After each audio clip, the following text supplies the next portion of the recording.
Ok, salut. Aujourd'hui, je vais te parler de la loi des 7 contacts. Alors, la loi des 7 contacts, c'est une théorie que j'ai inventée. Alors, j'ai dû me baser sur pas mal d'éléments finalement, mais je vais avoir du mal à rassembler toutes les sources, parce qu'à mon avis, c'est basé sur mon expérience personnelle. La loi des 7 contacts, c'est une théorie qui veut que, en moyenne, pour une vente complexe, il faille 7 contacts commerciaux pour pouvoir aboutir à une vente. Alors, on va définir d'abord un concept qui est important, c'est celui de la vente complexe. Qu'est-ce que c'est une vente complexe ? C'est la vente de tout ce qui n'est pas un bien de grande consommation. Prenons un exemple concret, l'achat d'une voiture, de par le montant, de par la complexité du produit, c'est une vente complexe. Acheter des haricots verts, ce ne sont pas des ventes complexes, ce n'est pas une vente complexe, on est réellement sur un bien de grande consommation pour lequel la décision d'achat est extrêmement courte. Choisir un conseiller en gestion de patrimoine et aller y investir 10 000, 50 000, 500 000 euros, c'est une vente complexe. Donc le fait d'aller auprès de ton prospect et réussir à le convertir, c'est établir une vente complexe. Donc on le rassemble, une vente complexe qui n'est pas donc un bien de grande consommation et donc qui va en moyenne nécessiter 7 contacts commerciaux. Si tu es au-dessus, c'est qu'il va falloir que tu retravailles. Si tu es en dessous, en fait t'es pas en dessous. Allez, next, on avance. Tac, alors, je regarde un petit peu ce qu'on a. Voilà, ok. Donc, alors là j'ai écrit les contrats, mais c'est pas les contrats, c'est les contacts.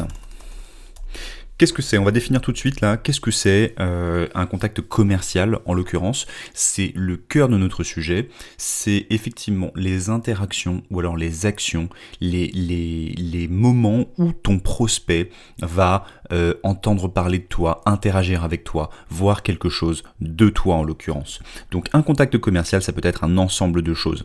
En l'occurrence, un contact commercial, ça pourrait être un email marketing, un visionnage de post LinkedIn par exemple, ton LinkedIn à toi ou celui de ta page entreprise.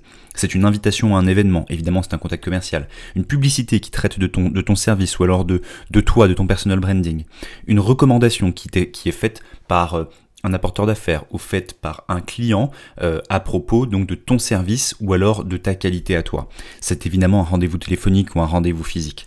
L'ensemble de ces contacts commerciaux là, c'est ceux que l'on doit garder en tête. C'est l'ensemble de ces contacts là qui sont en réalité des opportunités pour toi. Il faut les identifier comme étant réellement des opportunités. Par exemple, on va se mettre d'accord pour dire que parmi les 7 contacts commerciaux qu'il va falloir établir pour pouvoir réaliser une vente, pour pouvoir pousser ton prospect à acheter ton service ou alors ton bien, mais dans notre cas on va parler de ton service, tu es conseiller financier ou conseiller en gestion de patrimoine très probablement, ou alors tu voudrais le devenir, et en l'occurrence il va falloir panacher chacun de ces contacts-là, chacun de ces modes de contact commerciaux pour pouvoir réaliser ta vente. Tu vas pas pouvoir faire, prenons un exemple concret, tu vas pas pouvoir faire 7 rendez-vous physiques. Ça me paraît très très peu probable, tu pourras pas faire non plus 7 rendez-vous téléphoniques, ton efficacité en prendrait un certain coup et même ton prospect, je pense, serait surpris de ton approche. Et en l'occurrence, une loi de 7 contacts bien respectée, ça va être un panachage de tout ça. Tu vas sans doute commencer par un visionnage de post LinkedIn, en l'occurrence, qui va te permettre de récupérer le contact de ton prospect, puis ensuite enchaîner sur un email marketing ou alors un rendez-vous téléphonique très rapidement. Ensuite, après la phase du premier contact, tu vas pouvoir engager un rendez-vous physique. Au-delà de ce rendez-vous physique, ton prospect n'est pas encore certain de ce qu'il va pouvoir faire avec toi et il va être, en l'occurrence, rappelé par un nouveau visionnage de ton post LinkedIn éventuellement, ou autre chose d'ailleurs, ça pourrait être tout à fait une vidéo sur YouTube qui parle d'où tu parles ou alors qui parle de ton service. Ensuite, il pourrait tout à fait être rappelé par une invitation à un événement, un webinaire que tu organises, même si c'est pas facile, ou alors un événement entre d'autres clients et prospects, un événement physique par exemple, et puis tu finiras par un closing avec un dernier rendez-vous téléphonique sur lequel vous vous mettez d'accord et derrière tu envoies les éléments de souscription. Ça, alors j'ai même pas compté, ça fait peut-être pas 7 là en l'occurrence, mais il faut réellement considérer que ces 7 contacts sont une moyenne et tu dois les avoir en tête en permanence. Ok, donc Qu'est-ce qui va te permettre finalement d'être efficace à travers ces 7 contacts? On est d'accord, on admet qu'il faut 7 contacts commerciaux pour réaliser la vente. Et d'ailleurs, réfléchis, tu constateras que toi-même de ton côté, tu ne réalises pas de vente complexe sans ces 7 contacts. Donc, on va pouvoir agir sur une notion, en l'occurrence à travers ces 7 contacts, pour pouvoir faciliter la vente, c'est le temps qu'il va y avoir entre chacun de ces 7 contacts. Au global, pour qu'une phase de vente ne soit pas trop longue et que toi tu puisses être efficace, sachant que tu traites de sujets d'épargne majoritairement si tu es conseiller en gestion de patrimoine ou conseiller financier, d'épargne ou alors de conseil patrimonial ou même encore d'assurance, tu vas traiter des notions qui sont clés et qui font appel à la volonté de ton client, mais surtout à son profil bien spécifique. Donc tu bâtis un argumentaire autour du besoin de ton client. Donc si tu es trop espacé dans le temps de ces 7 contacts, notamment après un premier rendez-vous ou alors un rendez-vous de découverte, tu risques de perdre de perdre ton client en fait et de devoir recommencer ce même rendez-vous de découverte ou alors ce rendez-vous numéro 2 en permanence sur un délai qui va être assez long. Donc il va être important de condenser tes 7 contacts pour pouvoir aboutir à une vente. Moi je dirais maximum qu'il faut viser moins de 2 mois entre le premier contact commercial qui pourrait, on garde en tête, un premier contact commercial, ça ne veut pas forcément dire un premier rendez-vous, d'accord? Donc là, on va vraiment cibler ce qu'il faut être le maximum en termes d'établissement de ces 7 contacts. Mais bien sûr, il faudra que ça aille plus vite si ton premier contact est un rendez-vous, évidemment. Mais c'est rarement un rendez-vous, c'est souvent une recommandation, ou alors quelqu'un qui a pris contact avec toi parce qu'il a vu ton contenu, ou alors vu ton site internet, etc. Ou alors, encore une fois, parce qu'il a été recommandé. Donc, il faut réellement que ça dure moins de 2 mois, sinon tu vas perdre ton contact.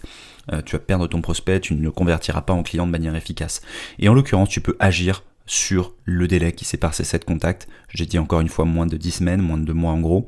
Donc il va falloir aller vite pour pouvoir les condenser. Allez, on avance. Je répète les choses parce qu'il faut que je martèle pour qu'évidemment ce soit compris, même si tu peux faire des allers-retours sur la vidéo et je t'invite à le faire. En revanche, il y a un élément qui va être ultra important, qui pour moi est évident, mais je le précise parce qu'en l'occurrence, il va falloir être pertinent vis-à-vis de son client.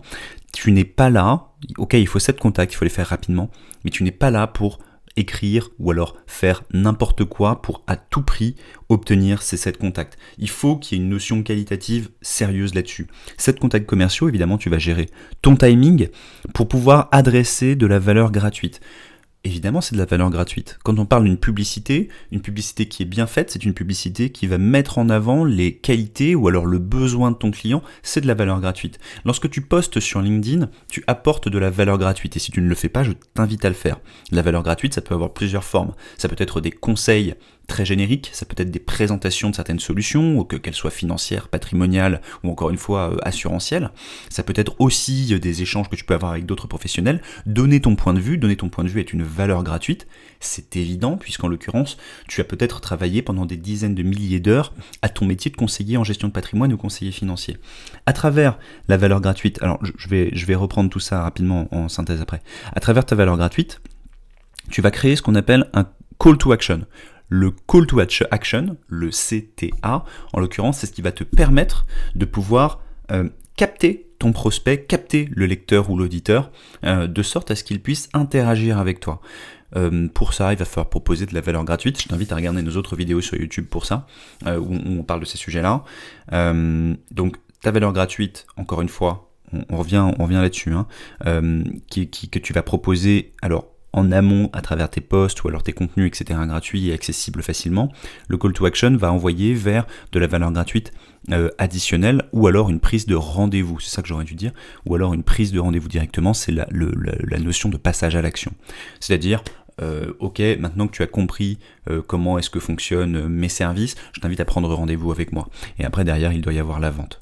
Donc, ce qui est important, c'est que la valeur gratuite doit être au centre de ton interaction. En fait, c'est la valeur de manière générale. Tu n'es pas là simplement pour écrire aux gens, sinon de toute façon personne n'ouvrira ton mail, ou alors si tu appelles pour rien dire, les gens te trouveront juste étrange, bien que la courtoisie ça puisse fonctionner, mais c'est pas ça qu'il faut viser. Il faut dans tes 7 contacts qu'il y ait une valeur ajoutée.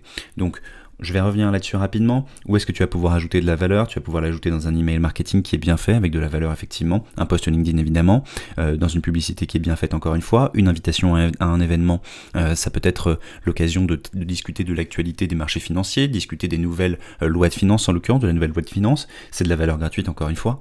Lors d'un rendez-vous physique, évidemment, tu apportes ton expertise, c'est de la valeur, pareil pour le rendez-vous téléphonique. Et il faut être tourné là-dessus en tout temps. Ensuite, on rappelle, il faut agir vite. Et donc, pour agir vite, il va falloir que tu multiplies tes contenus et leur présence. Tu ne peux pas te permettre, en l'occurrence, d'avoir simplement un canal de création de contenu. Il va falloir en avoir plusieurs pour que ton prospect puisse interagir avec eux et générer ces 7 contacts, je te rappelle, en moins de 10 semaines. Donc, encore une fois, je t'invite à regarder le nombre, les contacts commerciaux que tu peux avoir, mais surtout ce que je t'invite à faire, c'est créer de la valeur gratuite, donc créer ta présence à travers des réseaux digitaux et pas uniquement sociaux, réseaux sociaux, Instagram, LinkedIn, Facebook, etc. Ok, mais à travers des réseaux digitaux, du mailing. On peut considérer qu'un appel c'est aussi du digital globalement désormais, ça peut être sur WhatsApp, etc. Au global, la loi des 7 contacts, c'est le fait de considérer et d'admettre que ta vente ne se fera pas en 2 rendez-vous, elle se fait en bien plus que ça, en l'occurrence. Elle se fait parce que les gens ont entendu parler de toi. J'aurais pu ajouter qu'ils consultent ton site internet. Consulter ton site internet est effectivement un contact commercial, évidemment. Et c'est un ensemble de tous ces contacts-là commerciaux qui va pouvoir te permettre de générer ta vente. Regarde, réfléchis à ce concept-là, tu constateras en l'occurrence qu'il est assez vrai, moi je le considère à 100%, et en fait c'est la base d'une relation commerciale aujourd'hui pour un conseiller financier, un conseiller en gestion de patrimoine. C'est ce que les clients attendent, ils attendent de pouvoir consommer ton contenu, ils attendent de pouvoir être en relation commerciale avec toi sur plusieurs points avant de passer à l'action. On est bien d'accord que ce n'est pas possible aujourd'hui de considérer qu'un client ne soit pas un minimum renseigné et ne souhaite pas se renseigner un minimum sur toi, tes services et ton profil de manière générale. La loi des 7 contacts, la base aujourd'hui à considérer, à admettre pour pouvoir faire du commerce dans le domaine financier et de manière générale en vente complexe. Écoute, je t'invite à passer toi aussi à l'action là-dessus, à te renseigner auprès de moi, auprès de Lucas avec CGP Next Gen sur la loi des 7 contacts. On poste une vidéo par semaine, si ce n'est plus. Donc abonne-toi à cette chaîne YouTube, à la chaîne de CGP Next Gen. N'hésite pas à laisser un petit pouce bleu. Si t'es arrivé jusqu'à la fin de cette vidéo, franchement, félicitations à toi. C'est que tu es clairement ancré ou plutôt lancé et même engagé dans ton développement de cabinet ou alors dans ton activité commerciale et sincèrement félicitations pour ça. Allez, à bientôt.